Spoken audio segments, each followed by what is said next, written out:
Hello and welcome to a very special edition of the Coach's Corner, where each and every Thursday, Coach Serrano and myself, we talk to college coaches all over the country, all levels, all divisions, in hopes of educating both student athletes as well as parents as to the realities and the changes of the ever-changing landscape of college baseball. Today, what makes it so special is we have father and son duo forever connected to the University of Tennessee, now national champion Tennessee volunteer program. So we have Coach Dave Serrano and Coach Parker Serrano. Coaches, thank you so much for taking the time to join us tonight. Thanks, Walter. Yeah, very, very well. And Parker and Dave, and Dave, I want to start with you because, you know, I don't want to embarrass Parker, but I mean, all over the last year and a half, when you and I have been talking, you know, so proud of the fact that Parker has ascended and really worked hard, a truly dedicated coach that went from maybe a manager, director of baseball type of ops position to a first base coach on the Division I national champion Tennessee Volunteers. Talk a little bit about that kind of pride that you were feeling as the season went on and obviously into Omaha. Well, no matter what anyone's perspective on this, obviously I had a previous link to the University of Tennessee, and I have a relationship with those guys. But anything that has been done at the University of Tennessee with Parker has all been Parker, and he knows that. He's well aware of that. And those coaches were gracious enough to see something special in him, to allow him the opportunity to come on board.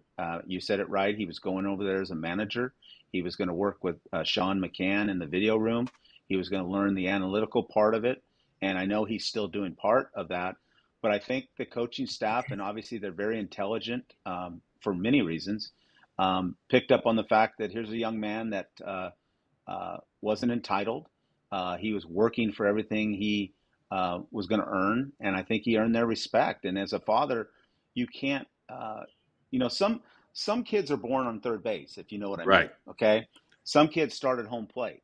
And, obviously Parker has grown up in a family that his dad's been a coach and his brothers played professional baseball. But I don't think any of that had played a part in where Parker's at today. It's been all about what he's done and what he's proven by himself of the maturity for his age and most importantly, the work ethic. And that's what every person I talked to over there at the University of Tennessee was amazed by how he puts his head down and just works. He doesn't ask questions, he just works. And he's not looking for favors, he's just working for the betterment of the program. Well, I know Parker, the staff at University of Tennessee often referred to as intense, but they're worker bees. There's nobody on a gravy train there. They're not sitting on their backside and just kind of watching guys play. There's a lot of work both with regard to recruiting, and then when the student athletes are in the fall, there's a lot of work that goes on behind the scenes that you're a part of. So talk a little bit about what you do within the program over and above being a first base coach on a daily basis to help to prepare the student athletes for their upcoming season. Yeah, I mean, on a daily basis, it can range anywhere from just talking to hitters. Talked to KT a lot this year just about his approach and his mental side of it. And he's smart enough to know that that's a big piece. And obviously it showed this year. Or I could be hitting fungos, throwing to guys, working with guys that are injured off to the side during practice. Or if we're preparing for a game and doing scouting reports, I did the video for outfield arms and middle infield arms. So clipping that up, sending that to Coach Elander, the whole coaching staff, which is really something I never thought of before, but we use it pretty intensely on Synergy to get reads on guys, because if you go in there not knowing much about their arms, like obviously we knew Tibbs had a good arm, but we also knew that their shortstop had an arm, but we saw how that worked out with the Florida State send, and luckily it worked out in our favor. But a lot of random things, but it's all stuff that I love to do. So, one of the things, Dave, that you and I often talk about is development of an athlete. When does that begin? When should that begin? And in today's, college baseball landscape, we hear the terms a lot as far as physicality, strength, development, all of these words that are kind of buzzwords.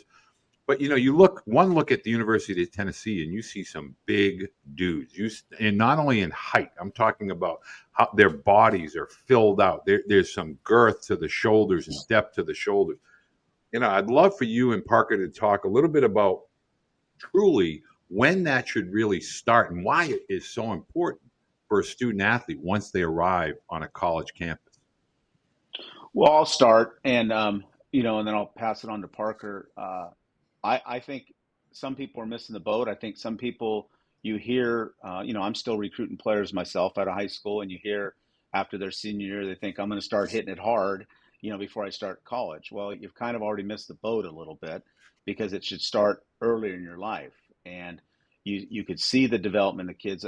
I mean, I said this off the air. Parker's in great shape. He's got a great body, and he's not a small guy. But when you saw players get to first base during the season or in Omaha, Parker looked a little small compared to them, and he would be a normal sized baseball player and be bigger than a lot of guys at the college level, to be honest with you. So I think it starts a lot earlier. I know Tennessee has a great strength program led by a great strength coach in Coach Q, but Parker could contest to this. Guys like Dean Curley, they didn't grow 6 inches since September. He walked on campus and was a big guy. And so these guys are getting it farther than their senior year, the summer of their senior year. And Parker, I'll let you add to that, but it just worked. You said this perfect, Walter. Everyone's playing all these games all the time, and that's great. I mean, I think the more you play, the better you get, but no one's putting enough focus on, I need to get stronger, bigger and stronger and faster so I can play with the big boys at the Power 5 levels or all levels, to be honest with you. Yeah, I mean, I don't really think there's a time where it should start. I think it should be a continuous progression. One example that I know that I heard of the other day is Quinn Matthews was a lefty at Stanford. He was the one that threw the 156 pitch game against Texas in the Supers last year, I think. And he was 91, 92. He pitched against us in the elimination game. Kind of like a Xander Sechrist, spotty lefty. But he got drafted and didn't play last year in the minor leagues in their farm system, took a year off just for development and put on 20 to 30 pounds, and now he's throwing upper 90s, and he's got ridiculous numbers. So I don't think it's when it should start. I think it's just having a good continuous progression. And three staples of that in our program is Beth Schwartz, our nutritionist, Coach Q, our strength coach, and Woody. Those guys are working with the players 24/7. Ms. Beth, she's the backbone of the players' health. She's always making sure they're fed, making sure they have sodium, electrolytes, everything with them. And then Q is obviously pushing guys to their limits to not only maximize their body, but maximize their mental. Definitely pushing guys farther than they ever thought they probably could be. And then Woody just takes care of them, whether that's recovery or injuries, making sure their, again, mental is good to come back and keep competing. I think a lot of parents and student athletes would benefit, Parker, if you could kind of share, a typical day in the life during the fall of a college baseball player. I think we have this misconception that it's kind of a continuation of high school. You go, get up in the morning, have a little cereal, go to school, after school, meander over to the baseball field, have a practice, and then go home. Can you kind of talk about the realities of being a college student athlete the minute your feet hit campus, let's say late August or early September? What does it look like to be a college baseball player? It's a lot. I mean, it's around the clock, 24/7. Like you said, when you step on campus as a freshman, you're immediately competing against 50-something other guys, 40 other guys that are trying to do everything they can to take your spot. So it's about getting better every day. Time management's one thing that's obviously the biggest thing, because if you get too swarmed with everything that gets thrown at you, whether it's classes or meetings with advisors, practice lifts, you're going to be late to something, you're going to get yelled at by Coach Q, and then you're just going to start falling behind other guys. So it's definitely a lot, and it's what kids probably don't expect, but that's the cost that it is to play Division I baseball. Dave, I would love for you to talk about this because this is in your wheelhouse. We watched the College World Series, and I found myself really fascinated by the fact that we didn't see pitchers, 95 to 100. We saw a lot, Tennessee left-hander came in 89, 92. A&M left-hander, right-handers in that 89, 93 window. Are we returning back to the fill the zone with strikes as opposed to the spray and pray mentality of, the big high velo guys within college baseball? Well, I think that's a great question, Walter. And I think in the two programs that played for the national championship, if I could recall, they may have ended up 1-2 in the country in ERA. Right. And there were some good arms in there, don't get me wrong. But I think at both programs, and Parker can attest to this, that especially the one he's working in, you don't pitch if you're not throwing the ball over the plate. I don't care if you throw 100 miles an hour. And they have some guys that throw 100 miles an hour. But you don't get on the mound. You don't get an opportunity unless you can establish the strike zone. And I think it's some of the schools that are more successful on a consistent basis, you're starting to see that more. That it isn't about. I think what you're seeing more now. I think what you're seeing nowadays more, Walter, is the fact that teams have different looks out of the bullpen. They have guys with high arm angles, lower arm angles, left, right. I think that's what you're seeing more than consistent velo coming out of the bullpen is different looks. And I think that's what Tennessee and Frank Anderson did such a great job of this year is they gave a lot of different looks with a lot of different velocities throughout their whole pitching staff. Yeah, I noticed that, especially with Tennessee I watched through the SEC tournament and then obviously regional, super regional, especially the supers against Evansville, which I thought was a great series. Parker, I think parents, and I really want to talk to parents, I think parents right now are frustrated because they don't really understand the environment for the high school baseball player. It used to be, the tournaments, the summer tournaments, the travel tournaments, and then the showcases. But I think we're really seeing, and going back to our topic on strength, but it's truly becoming a game of the ultra skilled and the bigger sized athletes. And so if you had the ability maybe to go back as an 18-year-old, what would you have told yourself about preparing for college that you would probably try to share with parents today about preparing for the mental dynamic, the physical dynamic, just being a student athlete at the collegiate level, whether it's NAIA or NCAA? What are some of the hurdles that you would have or encourage parents to be preparing for? Yeah, I'd say first thing is make sure you're durable, physically and mentally. Making sure you're lifting, eating right in high school, sleeping. I didn't really do that in high school very well. I know a lot of kids don't, but that's a game changer. Mentally, just like I said earlier, being ready for any hurdles that's going to be thrown your way, anything that you're going to have to balance that you're not used to in high school when mom and dad are cooking you food or you have to go find food at one of the dining halls or something. And then, yeah, it's just you got to be ready for the adversity that's going to come because it's going to be a lot. But definitely taking care of your body and your sleep and making sure you're ready for whatever comes your way. One of the things, Walter, I want Parker to kind of explain. Okay, so Parker, and again, he's my son, and he knows that I love him one way or another. Parker had to fight for everything he got throughout his career. He wasn't gifted with the greatest athletic ability, as they say. The apple doesn't fall far from the tree. And Parker went through high school, kind of had a rough high school experience, and then went to junior college. And I'm not saying this as his dad. I'm saying this as a baseball coach. I think Parker worked as hard as anyone in that program.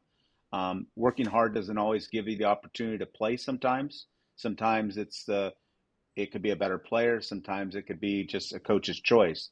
But one of the proudest moments in my life as a father was a year ago when Parker had finished his sophomore year at a local junior college.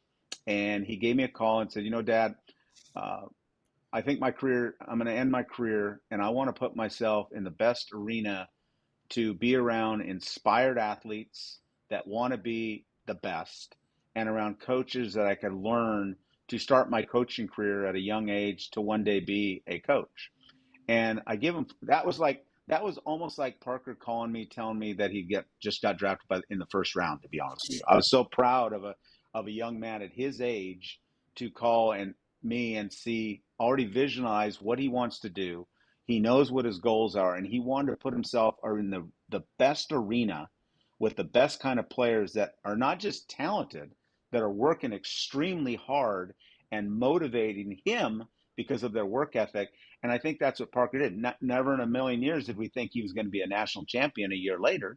But I think he's deserving of that because of what his goals were and what he was trying to conquer. And Parker, am I off base on that at all? No, I mean, I think that's pretty good, but I also it was such a surreal experience because one, obviously, you, like everyone always says this, you obviously say at the beginning of the year you want to win a national championship. I obviously wanted to win a national championship, but it was like the program in a whole was something I've never experienced where everyone was pushing towards one thing. And it was almost like the last I was recorded, I saw a tweet, and the last I was recorded, my hands are on in my palms, in my hands on the bench.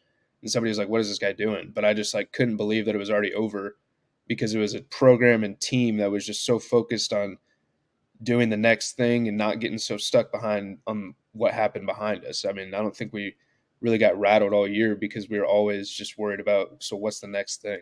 Because that's all you can do as a baseball player and a coach especially. Parker, I think one of the tremendous parts of the accomplishment for you is everyone that has some affiliation with the game is always in some way, shape, or form looking to be a coach, wanting to be a coach. It's a lot harder to become a college baseball coach. And so the fact that you were able to do that at such a young age and really be successful at it is, a testament, obviously, to the apple in the tree and the coach above that you watched and learned from. But share that. I would love your thoughts watching your dad as a college coach from being a young athlete and then becoming an older athlete, recognizing where you're at with regard to the game, and then kind of following along a little bit in the footsteps. I mean, you're talking about somebody who has a storied career within college baseball, and now you're blazing your own trail. So what was that like for you this year, kind of following that path that your dad had established for the last several decades? Yeah, I mean, it was unreal. Especially in Omaha, I was sitting in my room a lot because I was too worried that, I don't know, I just didn't really want to leave my room. I just wanted to go to Charles Schwab, come back, sleep, and that was about it. But so I was in my room a lot, and I think it was Wednesday after we won the third game to advance to the final series, or the Thursday, I don't know. I was just sitting in my room, and I was watching the 2004 game, and I just watched the whole thing, and I was just like, I still can't believe this is real. I don't want to get too caught up in it because I want to be present and not mess anything up and actually experience what's going on. But this is awesome. And it was running out there for the first game in the Rangers Stadium. I told my dad I blacked out once I got to the umpire and I didn't even remember his name. But I was like, I've been in this stadium on the field before, luckily, not coaching, but I've been in here. So hopefully I could slow it down a little bit better. And I did. And it was a crazy, however many games we played, 70 or something. It was truly a surreal year, though. Well, go ahead. I'll add to this, Walter, and I've shared this to people close to me. Parker brings up the 2004 season, and that's when we won the national championship. Yep. He was only 1 year old, not even 1 year old at the time, so he doesn't remember that. He remembers other trips to Omaha, but when I was fortunate enough because I had his lanyard to go down on the field after the game, and my main focus was to go down and congratulate Parker. And I tell everybody, and this is the truth, that I was very proud for our accomplishments in 2004 when I was with George Horton and Rick Vanderhook and Chad Baum and that 2004 team. But I'm not so sure I wasn't more proud to be able to be on the field to see my son win a national championship as a student assistant coach. And the sacrifices that he's made throughout the season, throughout his life to get to this point, I couldn't be any prouder. I mean, I couldn't. And he contributed. It wasn't just like he was part of it. He contributed in a big way. And, I'm not taking away from Coach Vitello and Frank Anderson. He knows that he's not on that level, but he was a part of it. And it was, like I said, it was more of a proud moment for me to be on that field and give him a hug than it was back in 2004, even when I was fortunate enough to win the one that I'm proud of. Yeah, someone on Twitter shared that picture with me, and I saw Coach Vitello with his dad, but then I saw the picture of you and Parker holding up the World Series sign, but then somebody sent me the picture of you guys embracing. And it really does. That's really what the sport is all about. It's the relationships, it's the memories, it's the moments. And obviously, it's really a blessing that you were able to share that. And Dave and Parker, I'm wondering if you can kind of share with parents, when you say the team was all in, we often hear coaches talking about you have to buy in. It's a culture. We want, but it's one thing to say it. It's another to live it and living it every single day with purpose. Can you talk a little bit about that? I've heard, Dad talk about it, but talk about it from your perspective, being there for a year and then finally winning it all at the end. What is it like living it every single day, being the best that you're capable of being every single day? It was special. Like you said, you can say it. I've been on teams that say you want to be the best you can be and do everything you can to win, but you got to do it. All those guys, 1 through 9, all superstars, the whole bench, superstars, some of the best team guys I've ever seen that didn't get their big shiny moment this year, but they were for the team the whole year.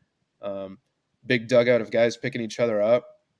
I think earlier this year, maybe Burke made an error, and then TV caught him saying, "I got you" to beam or something, and then his next AB hit home run. That's an extreme version. But there's little versions for sure, like just being there for a guy when, he may fail, which is part of the game, but just picking each other up and always worrying about what's next instead of what happened, because, that's not going to get you anywhere. And that's what this team was all about this year. And it was really special just to see them come together from the fall to the end of June. It was pretty awesome. Dave, we don't get the opportunity because you're such a busy guy this time of year. You're pulled in a myriad of different directions. But I really would love for parents to hear your insight, because you're on the front lines again. You're a head coach at Johnson University. You're out recruiting, and you've been doing this recruiting for decades. And I really would love to hear something that you and I have talked about kind of behind the scenes a little bit.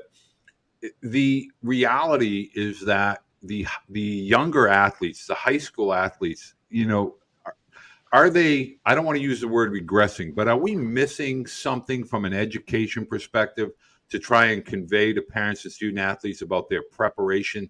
Do parents really have a good understanding what it takes to be a college athlete, regardless of level or division? A college athlete is a much different environment than high school or travel. And I would love for you to talk a little bit about your involvement. I know you go out with Showball. I know you're out recruiting with Johnson, but I think it's important for parents to hear your perspective. No, they're not. They're not prepared. And I think one of the things, I don't think enough kids, whether they're a freshman, junior high, I don't think enough kids go out and see college baseball games. And I'm not just talking about driving up to Lindsey Nelson Stadium, or I'm talking about seeing every level, junior college level, NAI level, Division II, Division III, Division I, and realize it isn't easy. Parker alluded to that. It isn't easy. It's hard work. It's daily work all the time. It's getting your sleep. It's working out, 3 to 4 times a week. I see so many kids throughout the summer, and it's easy to just cross kids off because you can just tell they're not even close to being ready to step on a field of a collegiate athletic program. And yes, I agree. I think we're looking through rose-colored glasses too much, and we are so caught up into what school's talking to me, who's recruiting me, who was at our game today, and not focus where our feet are and what we need to do, what I need to do to be able to be attractable to those, and not even attractable. That's not even the word I should use. To be able to perform at that level and not just be attracted to that level. Well, first of all, I encourage parents and student athletes. If you find yourself in the area, whether it's a show ball event, interact with Coach Serrano. He's going to give you factual, realistic information and insight, and more importantly, education as to what it really takes to be a college athlete. I think we create too many videos, instructional videos, but the reality is it's a lot harder than some people make it out to be. Parker and Dave, thank you so much for sharing, because I, for one, when watching, was begging your dad, get a picture with Parker after that game. You know, that I really wanted to have that because I think that's just one of those life moments that you may never get again. I hope you have, hundreds of them, but you may never have that again where you're both there together. So Parker, congratulations. Dave, obviously, congratulations. And thank you guys so much for taking the time to join us today. Walter, thank you. And you're very, very welcome. Walter, you made a point about parent. You plugged me a little bit, but I'm going to say this again, parents. Whether I'm here with Walter, or Walter's here with Victor Rojas, or Victor's by himself, the information that he is giving out on a weekly basis to families, to players, is crucial. And if you're not watching, if you're not listening, if you're not taking advantage of this, you're missing the boat. And I watch every one of Walter's shows, even when I'm not on it, because it's learning. And I've always said, if you're not learning, then you need to walk away from the game. And this is so educational. And Walter, people should be so appreciative of what you're doing for that recruitable athlete, whether it's a male or a female, right? Because it's the same. And what you're doing, I think, having Parker on to give an insight of what the daily life is of a young coach or a coaching staff or the player is crucial. You and I aren't as close. I'm still in it, but he lived it. He lived it, and he saw what excellence is like, and what it looks like, what it smells like, and what it feels like. And Parker, you look good on television in that orange uniform, by the way. I mean, I have a tough time rooting for the orange guys, but I was always rooting for a big fan of Parker Serrano. I can tell you that for sure. So it looked like every time, there was always a lot of hits. Tennessee was always putting bats on balls. So I'll attribute that to your hitting prowess and skill set. Well, he got a lot of TV time because of that, too. He got a lot of TV time. A lot of TV time. Yeah. I noticed you're good at the low five rounding first base on the tanks and the bridge jobs that UT guys were doing, especially in the regional, super regional, and obviously Omaha. You look good on that display of high five, low five, whatever you call it there. Thank you. You're very well. I try to not do much and just let them run by. But. So coaches, parents, we're going to have more Coach Serrano throughout the summer, but he's still a very busy coach traveling around the country. During the fall, he'll be back with us officially on a regular basis. But if you have questions for Coach Serrano, either Parker or Dave, please leave them down below. Have a great week of baseball, and please subscribe to the channel if you have time. Just hit that button, and we'll see you next time.